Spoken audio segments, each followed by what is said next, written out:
जब ये तत्काल टिकट कर रहे हो और पैसा कट जाता है और आपका तत्काल टिकट यहाँ बुक नहीं होता है, चलिए जानते हैं ऐसा होता क्यों है और ऐसा क्या चीज़ें हैं जिसे करने से आपको ये प्रॉब्लम देखने के लिए नहीं मिलेगा।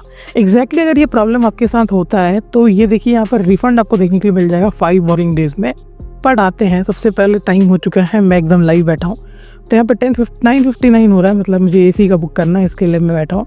तो यहाँ पे मैं ना सीधा क्या करूँगा, मैं बायोमेट्रिक रखता हूँ हमेशा। बायोमेट्रिक से क्या होता है, आपको एम पिन और कैप्चा दबाने की ज़रूरत नहीं है। आप जैसे ही वो करोगे तो आपका काम बहुत ईजिली हो जाता है। अभी कैसे आपको ये सेटिंग्स देखने के लिए मिलेगा, मैं आपको दिखा देता हूँ। बायोमेट्रिक का सेटिंग, बायोमेट्रिक का ऑप्शन होगा यहाँ पे, बस ऑन करना है, दैट्स इट।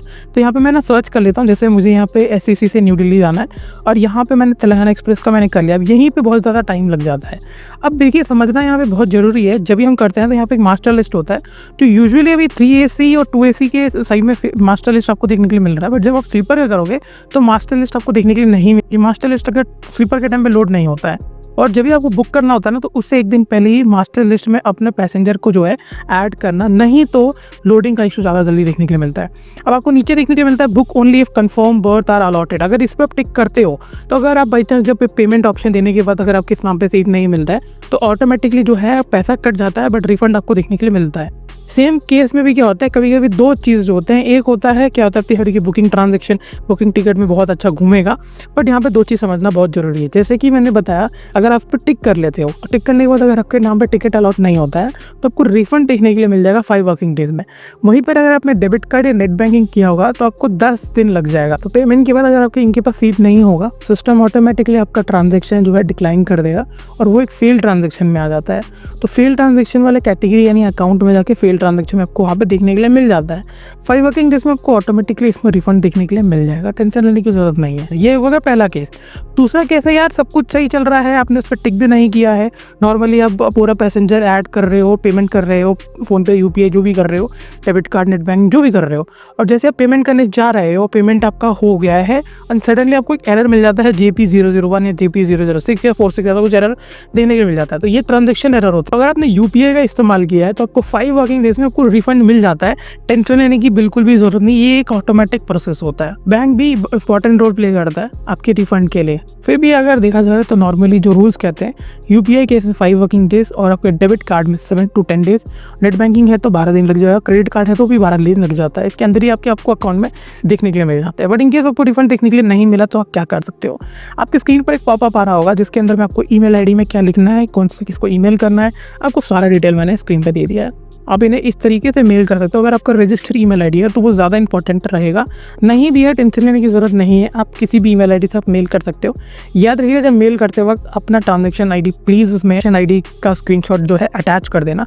आपको कहाँ से मिलेगा, तो आपको वही सेम बात है, लॉगिन करना है। लॉगिन करने के बाद अकाउंट वाले सेक्शन पर आके आपको यहाँ पे फेल ट्रांजेक्शन का एक ऑप्शन देखने के लिए मिलेगा, यहाँ से आपको स्क्रीनशॉट देखने के लिए मिल जाएगा। हालांकि देखिए यहाँ पे 42 का सीट खाली है, इसके बाद मैं यहाँ पे अपना कैप्चर दूंगा, प्रोसीड टू पेमेंट कर दूंगा। देखिए अभी 3 मिनट एंड 3 मिनट में भी बहुत सारे जो स्लीपर्स में, बहुत सारे ट्रेन में 3 मिनट बहुत ज़्यादा होता है। इनफैक्ट अगर मैं बोलूँ तो 2 मिनट में ही टिकट्स खत्म हो जाते हैं क्योंकि एजेंट्स बैठे होते हैं। तो कैप्चर एंटर करने के बाद मैं प्रोसीड टू पे करूँगा। हालांकि देख सकते हो 10:03 हो गया, इतने टाइम तक टिकट्स नहीं रहते हैं, मेरे केस में है, बट बाकी सारे स्लीपर्स में टिकट नहीं रहते। तो आपको चीज़ें फास्ट करने के लिए क्या इस्तेमाल करने पड़ेंगे, इसके ऊपर मैंने बहुत पहले डिटेल्स बनाया जो डिस्क्रिप्शन पर मैं दे देता हूँ। अब यहाँ पर प्रोसीड टू पेमेंट पर हम जब आएंगे, यहाँ पे आपको मैंने UPI सेलेक्ट किया था।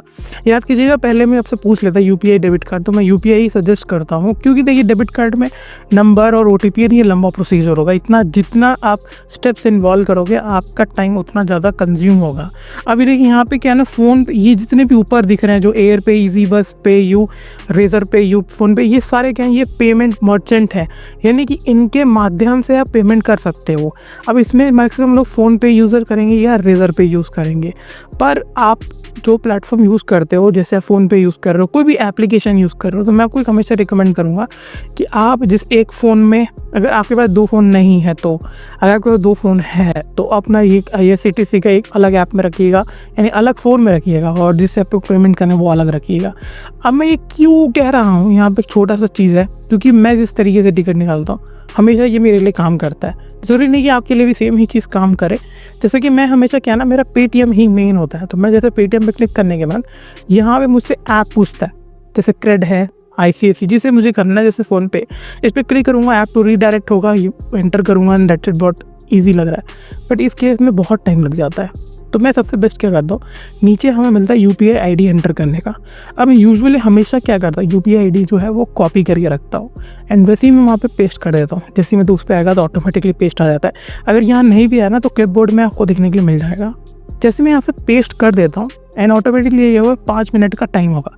अब मेरे पास जो दूसरा फ़ोन है मैं उससे क्लिक करूँगा एंड वहाँ से मैं जो पेमेंट है वो प्रोसीड कर दूँगा। तो उसमें क्या हो, जैसे अगर मैंने यहाँ पर जो मैंने UPI ID दिया है वो जो है मैंने आपको अपने गूगल पे कर दिया, तो गूगल पे ओपन करके रखूँगा अपने दूसरे फ़ोन में एंड उसके नोटिफिकेशन पे ही यानी स्क्रीन पर ही वो पॉपअप आ जाता है टिकट का, तो जैसे मुझे पे करना होता है। अब आप बोलोगे इसमें तो आप एक लेवल ऑफ स्टेप बढ़ा रहे हो, और अगर हम नॉर्मली फ़ोन पे UPI करेंगे सीधा UPI आएगा।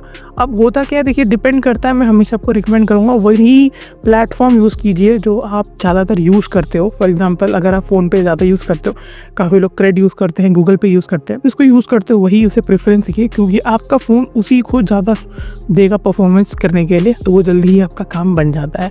एंड आपको एक चीज़ तो पता होगा, इंटरनेट स्पीड बहुत ज़्यादा इंपॉर्टेंट होता है। प्लस यहाँ पे आपका रूट तो मालूम है ही आपको इसके बारे में। बाकी और भी कोई डाउट आता है तो आप बेझिझक कमेंट सेक्शन में पूछ सकते हो, और मिलते हैं नए फ्रेश एपिसोड में। तब तक के लिए बाय बाय।